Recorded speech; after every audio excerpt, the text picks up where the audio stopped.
It's amazing to think of Jesus riding into the city to the cheers and praise of so many people. Finally, they recognised him as the Messiah, the one God would send to save everyone, and who they'd been waiting for hundreds of years. It's strange, though, that such an important person, in fact the most important person, would come riding on a donkey. Important people would usually have had a big, impressive horse, or maybe even a chariot. But not Jesus. Even though Jesus is the Son of God, he never showed off. He never tried to be a celebrity. He always pointed people to the Father. In the Old Testament, Zechariah prophesied that the Messiah would come riding on a donkey. Now, prophecy is when God gives a message about the future to somebody and then they tell everybody else.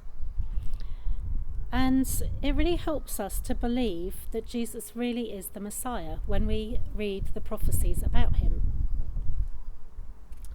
At the end of our Bible story, it says that Jesus went to the temple once he'd arrived in Jerusalem, and the temple was like their church at the time.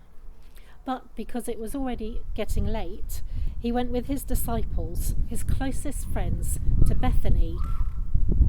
Now, Bethany was a village just about 2 miles away from Jerusalem, and that's where Mary, Martha, and Lazarus lived.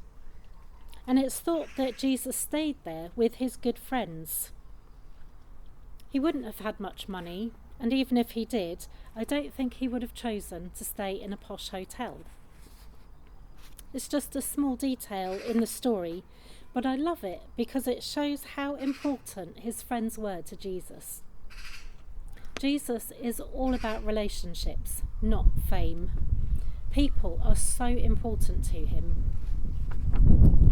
Just as Jesus loved staying with his friends, he also loves staying with us.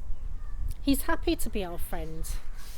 And when we welcome him, like the people in Jerusalem welcomed him, he will live with us and never leave us. Now, I have a little challenge for you, probably mostly for the families.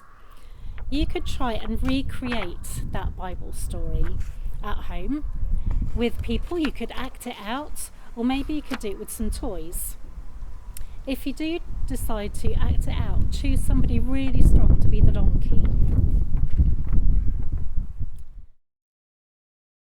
There's a link coming up next in the document for a craft to make, and it's a Palm Sunday spinner. And in true Blue Peter fashion, here's one I made earlier. So if you follow the link, there's a template that you can download, but really you can do this just by drawing a palm leaf and writing the word Hosanna and sticking them together with a pen or a straw or something in the middle. And what should happen is when you spin it, you see the word Hosanna on the palm leaf. Just like that. You can have a go at that.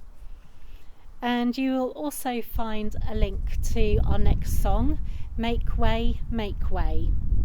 And then after that, there'll be a link for our prayers, which have come this week from Claire, Katie and Hannah.